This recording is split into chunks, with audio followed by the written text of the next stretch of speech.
Sir last part में हमने जो जहाँ पे छोड़ा था वहीं पे हम आ चुके हैं वापस। तो अब हमें कनेक्शन करना है अपने ब्लॉगर में इस वेबसाइट को, मतलब इस डोमेन को। तो कैसे करेंगे? सबसे पहले मैं आपको एक काम करते हैं, इस वेबसाइट को या मतलब इस डोमेन को हम सर्च कर लेते हैं यहाँ पे gkwithneer.com। क्या इससे कुछ ओपन होता है ये देख लेते हैं हम, क्योंकि यहाँ पे अभी तक कुछ नहीं ओपन हुआ। डायरेक्ट होस्टिंग कर मतलब होस्टिंग का है, डायरेक्ट वेबसाइट ओपन हो जाएगा। क्यों? क्योंकि अभी डीएनएस हमने कनेक्शन नहीं किया। अगर मैं इसको कनेक्शन करूँगा तो क्या होता है इसके बाद हम देख लेते हैं। इसको फिलहाल बंद कर लेते हैं। अब कनेक्शन करने के लिए आपको सबसे पहले अपने ब्लॉगर के अकाउंट में आ जाना है और फिर चले जाना है यहाँ पे सेटिंग वाले ऑप्शन में। फिर यहाँ पे आपको अपना कस्टम डोमेन यहाँ पे ओपन करना है। पब्लिशिंग जहाँ पे लिखा है उसमें कस्टम डोमेन ये होगा, तो यहाँ पे आपको क्लिक कर देना है। और इसके बाद यहाँ पे सबसे पहले आपको www 3 बार लिखना है और फिर डॉट लिखना है। और इसके बाद आपको जो आपके पास डोमेन है वो उसको कॉपी कर लेना है, या फिर आप डायरेक्ट लिख भी सकते हो। तो यहाँ पे मैं लिख लेता हूँ क्योंकि मुझे तो अपना जो डोमेन ईजी है, इस वजह मैं आपको ईजी यहाँ पे लिख के दे देता हूँ, मतलब लिख के यहाँ पे एंटर कर लेते हैं। तो मैंने ये कर दिया, ठीक है। इसके बाद आपको कुछ नहीं करना है। यहाँ पे आपको जैसे सेव पे क्लिक करेंगे तो यहाँ पे होगा एक एरर।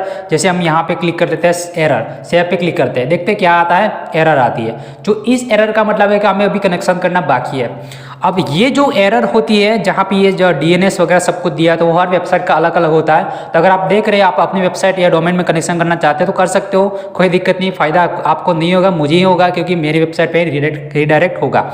तो ये हर एक मतलब वेबसाइट के लिए अलग अलग होता है, मतलब ब्लॉगर के लिए अलग अलग होता है। अब सबसे पहले जो हम काम करना होता है वो है सीनेम का।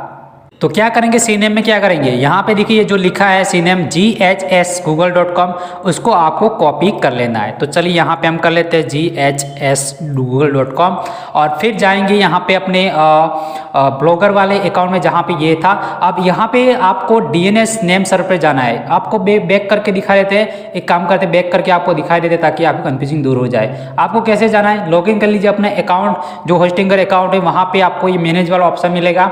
इस मैनेज वाले ऑप्शन पे आपको क्लिक करना है और जैसे क्लिक करेंगे तो ये पैनल ओपन हो जाएगा, सी पैनल, और इसमें आपको मिलेगा DNS नेम सर्वर, उस पर आपको क्लिक कर देना है। आप जैसे क्लिक करेंगे तो यहाँ पे कुछ रिकॉर्ड ऑलरेडी बाय डिफॉल्ट जो होते हैं वो उसको डिलीट करना पड़ेगा। डिलीट कैसे करेंगे, अब क्यों करना जरूरी है, क्योंकि ये रिकॉर्ड पहले से बाय डिफॉल्ट है जो कि होस्टिंगर के खुद के ही है। जैसे हमने पहले बताया कि gkwithneer.com हमने जैसे सर्च किया तो सीधा ओपन हो चुका है वेबसाइट होस्टिंगर का। तो ऐसे सब कुछ ऑलरेडी जो बाय डिफॉल्ट दिया हुआ है वो होस्टिंगर के मतलब लिंक है, तो इसको डिलीट करना होगा। इस तरह से आप यहाँ पे डिलीट कर लीजिए, जितने भी रिकॉर्ड सारे डिलीट करना है। तो इस तरह से आपको मैं डिलीट करके आपको दिखाया, तो आगे का प्रोसेस सब कुछ आपको सारे रिकॉर्ड डिलीट करने जितने भी है सारे यहाँ पे डिलीट कर लीजिए।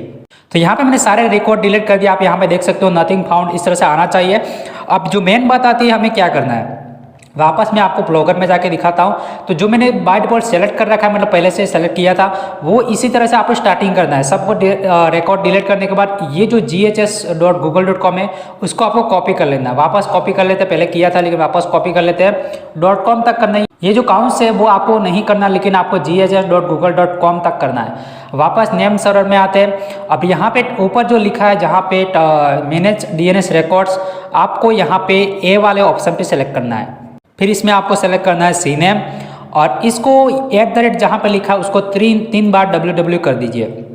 फिर टारगेट में आपको पेस्ट करना है जो आपने कॉपी किया था वो GHS.google.com, और इसमें कोई भी छेड़छाड़ी नहीं करनी है, आपको ऐड रिकॉर्ड पे आपको क्लिक कर देना है। तो यहाँ पे हमारा पहला रिकॉर्ड ऐड हो चुका है।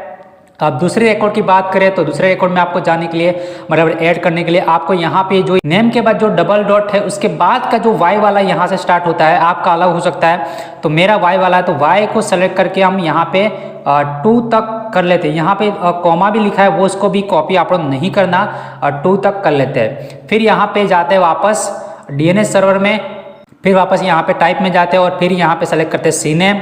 अब इस बार यहाँ पे कोई www नहीं करना, आपको नेम में आपको पेस्ट कर देना है ये जो हमने कॉपी किया, और वापस जाते हैं अपनी ब्लॉगर में और फिर यहाँ पे डेजिग्नेशन जो लिखा है उसको G से कॉपी करना है। जो डबल डॉट है मतलब डबल कॉमा है उसके आगे का, मतलब यहाँ से पूरा का पूरा कॉपी करना है .com तक। ये फिर से आपको अकाउंट्स नहीं कॉपी करना है, ध्यान रखना है आपको, ये ध्यान से देखिए ताकि कोई दिक्कत ना आएगी। और यहाँ पे आपको अब ये टारगेट में पेस्ट करना है, इसको टारगेट में कर दीजिए। फिर इसको ऐड रिकॉर्ड पे हम क्लिक कर लेते हैं। अब इसके बाद हमें जो अभी ऐड करना है वो भी हम आपको दिखाते हैं। तो एक और लिंक मिल जाएगी सी के बाद HTTP जहाँ पे लिखा उसको कॉपी करके आप जाइए यहाँ पे फॉर जहाँ पे लिखा उसका आगे तक आपको कॉपी कर लेना है। तो कॉपी करने के बाद यहाँ पे हम कॉपी कर लेते हैं और एक न्यू टैब में ओपन करना है इसको, और यहाँ से आप अपने सर्च में पेस्ट कर लीजिए और एंटर कर लीजिए। अब इसमें आपको इन्फॉर्मेशन मिल जाएगी कि आपको कैसे कनेक्शन करना है, सब कुछ ये सब कुछ यहाँ पे बताया गया है। लेकिन यहाँ पे कुछ यहाँ पे IP एड्रेस है वो यहाँ पे आपको वहाँ पे डालने होते हैं, जैसे ये सब कुछ बताया गया है। लेकिन नीचे आप जैसे जाएंगे तो ये IP एड्रेस आपको यहाँ वहाँ पे एंट्री करना होता है। अब ये कैसे करेंगे इसके लिए यहाँ पे बताया गया है। पहले फर्स्ट यहाँ पे कोड को कॉपी कर लेते हैं और यहाँ पे इसको कॉपी कर लेते हैं। कॉपी करने के बाद आपको यहाँ पे वापस जाना है अपने जो नेम सर्वर वाले ऑप्शन में, और इसको A वैसे ही छोड़ देना है और यहाँ पे @ वैसे रखना है, और जो यहाँ पे .2 लिखा है वहाँ पे आपको वो जो है IP एड्रेस वहाँ पे यहाँ पे पेस्ट कर देना है। और इतना करने के बाद आपको ऐड रिकॉर्ड पे आपको क्लिक कर देना है। अब जैसे क्लिक करेंगे तो यहाँ पे DNS रिकॉर्ड क्रिएटेड सक्सेसफुली हो चुका है फर्स्ट। अब ऐसे आपको जितने भी यहाँ पे IP एड्रेस लिखे हैं वो सब कुछ या वहाँ पे वैसे ही पेस्ट करने हैं जहाँ पे मैं आपको अभी दिखा रहा हूँ, सारे पेस्ट करके। और इसके बाद फिर यहाँ पे नेम में आपको करना है @ अगर नहीं होता तो आपको ध्यान रखना है @ कर लीजिए। फिर वापस इसको निकाल लेते हैं पुराने वाला और फिर यहाँ पे वापस पेस्ट करते हैं। ऐड रिकॉर्ड पे हम क्लिक करते हैं। ये नया रिकॉर्ड ओपन हो चुका है, मतलब ऐड हो चुका है। यहाँ पे आपको मैं नीचे दिखा भी देता हूँ, ये है 32 और ये है 34। वैसे ही आपको थर्ड वाला यहाँ पे कॉपी करके जाना है और उसको कॉपी कर लीजिए और फिर वापस जाना है DNS में ANM कर देते हैं @ और फिर यहाँ पे इसको भी निकाल देते हैं और फिर यहाँ पे पेस्ट कर देते हैं और फिर यहाँ पे ऐड रिकॉर्ड, और फिर यहाँ पे एक और ऐड हो चुका है। ओके, ऐड हो चुका है। इसके बाद फोर्थ वाला लास्ट एंड फाइनल है, तो इसको हम कर लेते हैं कॉपी, फिर वहाँ पे वैसे ही पेस्ट कर लेना है। और यहाँ पे मैंने सब कुछ पेस्ट कर दिया और फिर से ऐड रिकॉर्ड पे हम क्लिक करते हैं। तो यहाँ पे भी ऐड रिकॉर्ड हो चुका है। अब यहाँ पे जितने हमारे पास IP एड्रेस थे 4 कर दिए, देख लेते हैं यहाँ पे 32, 34 और 36 और 38। यहाँ पे भी देख लेते हैं 32, 34, 36, 38, मतलब 4 हमने यहाँ पे ऐड कर दिया और बाकी 2 ऊपर के जो नेम सर्वर C नेम था वो हमने ऐड कर दिया। मतलब 6 आपके पास कॉलम होने चाहिए, इस तरह से यहाँ पे देख सकते हो 6 होने चाहिए, और C नेम वाले 2 और A वाले 4।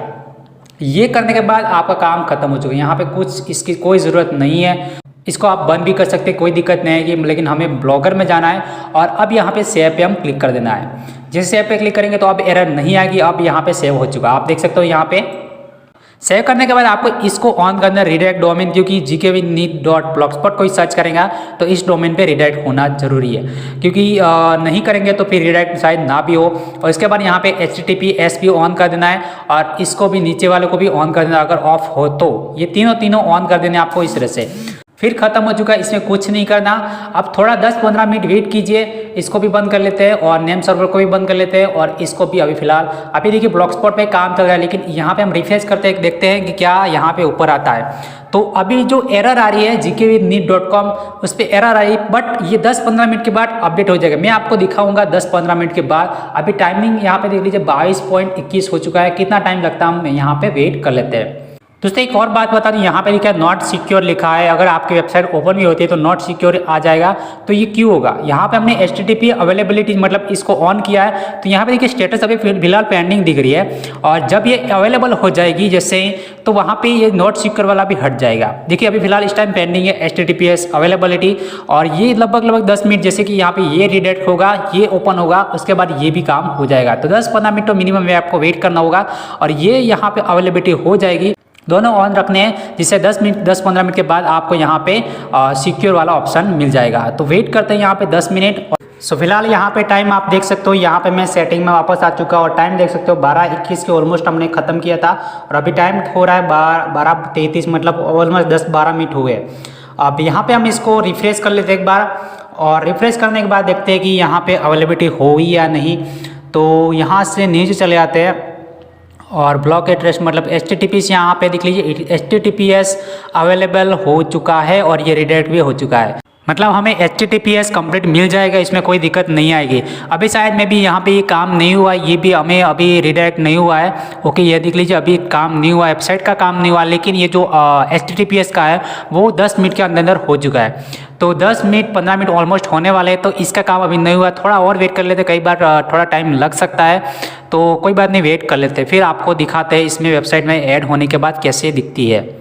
तो यहाँ पे हमारा काम हो चुका है, मतलब कि हमारा कस्टम डोमेन ऐड हो चुका है। आप देख सकते हो मैं 20 मिनट के बाद चेक किया, हालांकि 10-15 मिनट में हो चुका होगा, बट मैं कुछ काम की वजह से मैं थोड़ा लेट चेक किया है। तो यहाँ पे अभी टाइमिंग देख सकते हो 22:58, मतलब ऑलमोस्ट 10-20 मिनट तो हो चुके हैं, और 20 मिनट के बाद मैंने चेक किया है, तो यहाँ पे आप देख सकते हो कस्टम डोमेन ऐड हो चुका है। दूसरी बात कि यहाँ पे आपको कनेक्शन सिक्योर दिख रहा है, बिल्कुल दिख रहा है, और इस पर हम क्लिक करते हैं तो देखते हैं इसमें क्या, you are securely connected to site, मतलब कि verify by Google trust and services LLC, मतलब कि हमारा वेबसाइट भी सिक्योर है, कोई दिक्कत नहीं आई, वेरीफाई हो चुका है। ब्लॉगर पे जाते हैं, यहाँ पे मैंने लास्ट में बताया कि अवेलेबिलिटी है HTTPS, ये अवेलेबल हो जाएगा तो कनेक्शन सिक्योर ही हो जाएगा, और बाकी कस्टम डोमेन ऐड हो चुका है। रिफ्रेश कर दे एक बार। और दूसरी बात कि यहाँ पे नेम सर्वर में जाते हैं, इसको बंद कर लेते हैं, बाय चांस सपोज कुछ गड़बड़ होती है तो आप यहाँ पे एडिट भी कर सकते हो, ये मैंने आपको एक्स्ट्रा बता दिया, पहले नहीं बताता, इस वजह से वापस यहाँ पे बता दिया।